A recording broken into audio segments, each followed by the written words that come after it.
ಎಲ್ರಿಗೂ ಸೇರಿದ್ದೆ ಅಲ್ವಾ ಸರ್? ಎಲ್ಲರೂ ಈ ದೇಶದಲ್ಲಿ ಬದುಕ್ತಿದೀವಿ, ಈಗ ಸೇರಿಲ್ಲ ಅಂತೀರಾ ನೀವು? ಸೇರಿದ್ವಿ ಅಲ್ಲ. ಬಿಜೆಪಿ ಹೇಳ್ತಕ್ಕಂಥ ಮಾತು ಅವ್ರಿಗೆ ಏನ್ ಹೇಳ್ತಿದಾರೆ, ಪ್ರತಿ ಸಂದರ್ಭಕ್ಕೂ ಈ ದೇಶ ನಮ್ಮೆಲ್ಲರಿಗಿದೆ. ಸೊ ಅವ್ರು ಹೆಂಗ್ ಮಾಡ್ತಾ ಇದಾರೆ ಅಂತಂದ್ರೆ, ಈ ದೇಶ ಏನೋ ಬಹಳ ಬಿಜೆಪಿನೇ ಮುಂದೆ ಹೋಯ್ತೈತೆ, ಬಿಜೆಪಿನೇ ಈ ದೇಶ ಮುಂದೆ ಬಂದಿರತಕ್ಕಂಥದ್ದು ಏನ್ ತೋರಿಸ್ತಾ ಇದಾರೆ, ಏನ್ ಮಾಡಿದಾರೆ ಈ ದೇಶಕ್ಕಾಗಿ ಅನ್ನೋದು ಒಂದು ಪ್ರಶ್ನೆ.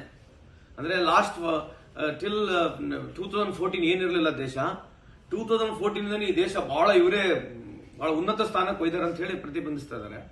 ಇವತ್ತು ಚರ್ಚೆ ಮಾಡೋಣ ಬೇಕಿದ್ರೆ. ಚೈನಾ ಟಿಬೆಟ್ ವರೆಗೆ ಬುಲೆಟ್ ಟ್ರೈನ್ ಹೋಯ್ತಾ ಇದೆ. Pakistan 20% of GDP is because of China. ಮಾರಿಷಸ್ಗೆ ಫಂಡ್ ಮಾಡ್ತಾ ಇದೆ. ಇವತ್ತು ಮಾಲ್ಡೀವ್ಸ್ಗೆ ಅದನ್ನ ಟೇಕನ್ ಕೇರ್ ಮಾಡ್ತಾ ಇದೆ. ನೀವು ಜಿಯೋ ಮ್ಯಾಪಿಂಗ್ ಅಥವಾ ಜಿಯೋ ಪೊಲಿಟಿಕಲ್ ಸಿನಾರಿ ನೋಡ್ತಾ ಇದ್ರೆ, ಚೈನಾಗೆ ನಮಗೆ ಕಂಪೇರ್ ಮಾಡ್ಬೇಕು ತಾನೆ ನಾವು. ಚೈನಾಗೆ ನಮಗೆ ಅದೇ ಸೇಮ್ ತಾನೆ ಇರ್ತಕ್ಕಂಥದ್ದು. ಚೈನಾದು 2014 ಇಸ್ವಿಯಲ್ಲಿ $10 ಟ್ರಿಲಿಯನ್ ಇತ್ತು. ನಾನು ಬಹಳ ಸಲ ಹೇಳಿದ್ದೀನಿ ನಾನು. ಇವತ್ತು 2024 ಇಸ್ವಿನಲ್ಲಿ ಚೈನಾ $20 ಟ್ರಿಲಿಯನ್ ಇದೆ. $20 ಟ್ರಿಲಿಯನ್. ಸೊ ನಮಗೆ ಅವರಿಗೆ ಎಷ್ಟು ಫರ್ಕ್ ಇದೆ? ನಾವು 2014 ಇಸ್ವಿನಲ್ಲಿ $2.2 ಟ್ರಿಲಿಯನ್ ಇದ್ವಿ, ಈಗ ನಿಯರಿಂಗ್ $3.75 ಟ್ರಿಲಿಯನ್ ಇದ್ವಿ. ಇದ್ರ ಬಗ್ಗೆ ಚರ್ಚೆ ಬೇಡ?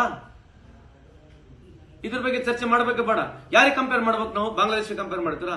ಬಾಂಗ್ಲಾದೇಶ ಹ್ಯಾಸ್ ಡನ್ $43 ಬಿಲಿಯನ್ ಬರೀ ಟೆಕ್ಸ್ಟೈಲ್ಸ್ ನಲ್ಲಿ ಮಾಡಿದೆ ಇವತ್ತು.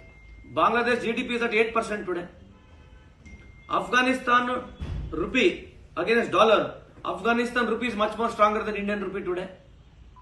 Thailand, it is much more better. Indonesia is much more better. ಯಾವ ಕಂಟ್ರಿ ಕಂಪೇರ್ ಮಾಡ್ತೀರಿ ನೀವು? ಯಾವ ಕಂಟ್ರಿ ಕಂಪೇರ್ ಮಾಡ್ಬೇಕು ನೀವು? ನೇಪಾಳಿ ಕಂಪೇರ್ ಮಾಡ್ಕೊಂತೀರಾ? ಯಾವ ಕಂಟ್ರಿ 10 ವರ್ಷದ ಪರ್ಫಾರ್ಮೆನ್ಸ್ ಬೇರೆ ಕಂಟ್ರಿಗೆ ಯಾವ್ದು ಕಂಪೇರ್ ಮಾಡೋಣ ಹೇಳ್ರಿ. ಮ್ಯಾನುಫ್ಯಾಕ್ಚರಿಂಗ್ ಸೆಕ್ಟರ್ ಬಗ್ಗೆ ಮಾತನಾಡ್ತೀರಾ? ಸರ್ವಿಸ್ ಇಂಡಸ್ಟ್ರಿ ಬಗ್ಗೆ ಮಾತನಾಡ್ತೀರಾ? ವ್ಯಾಲ್ಯೂ ಅಡಿಷನ್ ಬಗ್ಗೆ ಮಾತನಾಡ್ತೀರಾ? ಯಾವ ಇಂಡಸ್ಟ್ರಿ ಬಗ್ಗೆ ಮಾತನಾಡ್ಬೇಕು ಹೇಳಿ, ಅದ್ರ ಬಗ್ಗೆ ಚರ್ಚೆ ಮಾಡೋಣ. ನಿಮ್ಮ ಪ್ರಕಾರ 10 ವರ್ಷದಲ್ಲಿ ದೇಶ ಏನಾಗಿದೆ ಸರ್? ಸಾಲಕ್ಕೆ ಮುಳುಗ್ ಹೋಗೈತಲ್ಲ. 55 ಲಕ್ಷ ಸಾಲ 165 ಲಕ್ಷಕ್ಕೆ ಹೋಗ್ಯಾರೆ. ಬರೇ ಪಬ್ಲಿಸಿಟಿನಾಗ ಐತೆ. ಯಾವ್ದು ಇಂಪಾರ್ಟೆಂಟ್ ಇಶ್ಯೂಸ್ ಬಗ್ಗೆ ಇಲ್ಲ. ನಿಮಗೇನ್ ಗೊತ್ತೈತೆ ಹೇಳ್ರಿ, ಹೋಗ್ಲಿ ಅಟ್ಲೀಸ್ಟ್ ನೀವನ್ನ ಹೇಳ್ರಿ. ನೀವು ಮಾಧ್ಯಮದಲ್ಲಿ ಬಿಜೆಪಿ ಅವ್ರು ಹೇಳ್ತಾರೆ ಸರ್, ನಾವು ಜನಧನ ತಂದ್ವಿ. ಅದೇ ಹೇಳ್ತೀರಿ. ಜನಧನ ಪ್ರೋಗ್ರಾಮ್ ಅಲ್ಲ ಅದು. ಜನಧನ ಏನು ಗೊತ್ತಾ? ಜನಧನ ಅಂತಕ್ಕಂಥದ್ದು ಬಡವರ ಅಕೌಂಟ್ ನ ಓಪನ್ ಮಾಡಬೇಕಾಗಿತ್ತು ಜೀರೋ ಬ್ಯಾಲೆನ್ಸ್ ಅಲ್ಲಿ. ರಾತ್ರಿ ಬಂದು ನಾನೆಲ್ಲರೂ ಜೀರೋ ಬ್ಯಾಲೆನ್ಸ್ ಅಕೌಂಟ್ ಓಪನ್ ಮಾಡ್ತೇನೆ ಅಂತ ಹೇಳಿದ್ರು. 25 ಕೋಟಿ ಅಕೌಂಟ್ ಓಪನ್ ಆಯ್ತು. ಅದಕ್ಕೆ ₹1 ಹೋಗಿಲ್ಲ. ಜನ್ಧನ್ ಯೋಜನಾ ಅದು ಯಾವ್ದು ದುಡ್ಡು ಹೋಗಿರೋ ಸ್ಕೀಮ್ ಅಲ್ಲ ಅದು. ಒಂದು ಅಕೌಂಟ್ ಓಪನ್ ಮಾಡೋದು. ಅದನ್ನ ಹೆಂಗ್ ಹೇಳ್ಬಿಟ್ರೆ ಅಂದ್ರೆ ಬಡತನ ನಿರ್ಮೂಲನೆ ಆದಂಗ ಆಯ್ತು ನೋಡಿ. ಜನ್ಧನ್ ಅಂತ ಹೇಳಿದ್ರೆ ನಮ್ಮ ಪ್ರಣಾಳಿಕೆ ಒಳಗೆ ರಾಮ ಮಂದಿರ ಕಟ್ತೀವಿ ಅಂತ ಹೇಳಿದ್ವಿ, ಕಟ್ಟಿದ್ವಿ. ಒಂದ್ ನಿಮಿಷ ಫಸ್ಟ್ ಮಾತಾಡಿ. ಜನ್ಧನ್ ಯೋಜನೆ ಕಲಸಿ ರಾಮ್ ಜನ್ಮಭೂಮಿ ಅಥವಾ ರಾಮ ಮಂದಿರ ಕಟ್ಟಿರ್ತಕ್ಕಂಥದ್ದು ಅದು ಬಡತನ ನಿರ್ಮೂಲನೆ ಆಗ್ತಕ್ಕಂಥದ್ದಲ್ಲ. ಅವರು ಪೊಲಿಟಿಕಲ್ ಇಚ್ಛಾಶಕ್ತಿ ಇತ್ತು, ಅದರಿಂದನೇ ಪೊಲಿಟಿಸೈಸ್ ಆಯ್ತು. ಅದು ಕಟ್ಟಿದಕ್ಕೆ ನಾವು ಇರೋದಿಲ್ಲ. ಅದು ಕಟ್ಟಿದ ಜಾಗನೂ ಸರಿ ಇಲ್ಲ. ಸುಪ್ರೀಂ ಕೋರ್ಟ್ ಎಲ್ಲ ಕಟ್ಟಿಲ್ಲ, ಬೇರೆ ಜಾಗದಾಗ ಕಟ್ಟಾರ.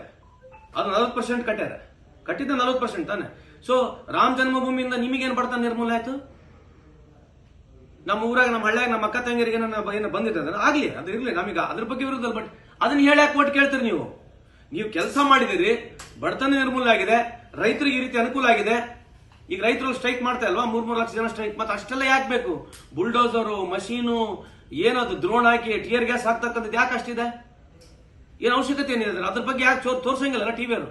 ಯಾವ್ದು ಮಾಧ್ಯಮ ತೋರ್ಸಂಗಿಲ್ಲ. ಎಲ್ಲ ನಮಗಿರೋದೇ ನೆಗೆಟಿವ್ ತೋರಿಸ್ತದೆ. ನ್ಯಾಷನಲ್ ಆಗಿರ್ಲಿ ಎಲ್ಲ ಮೀಡಿಯಾಗಳು. ಯಾಕೆ ಇಶ್ಯೂ ಯಾಕೆ ತಗೋಬಾರ್ದು? ಅಣ್ಣಾ ಹಜಾರೆ ಯಾವತ್ತು ನಮಗೆ ಉಪವಾಸ ಸತ್ಯಾಗ್ರಹ ಕುಟ್ಕೊಂಡಿದ್ರು, ಅವತ್ತು ನಮ್ಮ ವಿರುದ್ಧ ಎಂತದ ಗಾಳಿ? ನೀವು ಜಂತರ್ ಮಂತ್ರ ಯಾಕೆ ಒಳಗೆ ಬಿಡ್ತಾ ಇಲ್ಲ? ಜನಕ್ಕೆ ಯಾಕೆ ಬಿಡ್ತಾ ಇಲ್ಲ ಪಾರ್ಟಿಸಿಪೇಟ್ ಮಾಡಕ್ಕೆ? ಯಾಕೆ ಪ್ರಜಾಪ್ರಭುತ್ವ ವ್ಯವಸ್ಥೆಯಲ್ಲಿ ನಿಮ್ಮ ವಿರುದ್ಧ ಯಾರು ಡೆಮೊಕ್ರಾಟಿಕ್ ವ್ಯಾಲ್ಯೂಸ್ ಇಲ್ವಾ? ಯಾರು ಸ್ಟ್ರೈಕ್ ಕುಂದಿರ್ಬಾರ್ದ? ಸರ್ವಾಧಿಕಾರಿದವರು ಮತ್ತೆ ಇದೇ ಇರ್ತಕ್ಕಂಥದ್ದಲ್ಲ. ಇನ್ನೇನಿದೆ ಹೇಳ್ರಿ ದೇಶದಲ್ಲಿ? ಏನ್ ನಡೀತಾ ಇದೆ? 10 ವರ್ಷ ಅಲ್ರಿ. ಕೋವಿಡ್ ಸಂದರ್ಭ ಉದಾಹರಣೆ ಕೊಡ್ತೀನಿ. ಜನಸಾಮಾನ್ಯರ ಮಾತೆ ನಮ್ಮ ಮಾತು.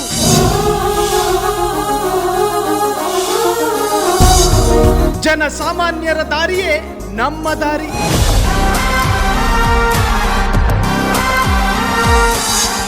ಜನಸಾಮಾನ್ಯರ ಹಿತಾಸಕ್ತಿಯೇ ನಮ್ಮ ಶಕ್ತಿ.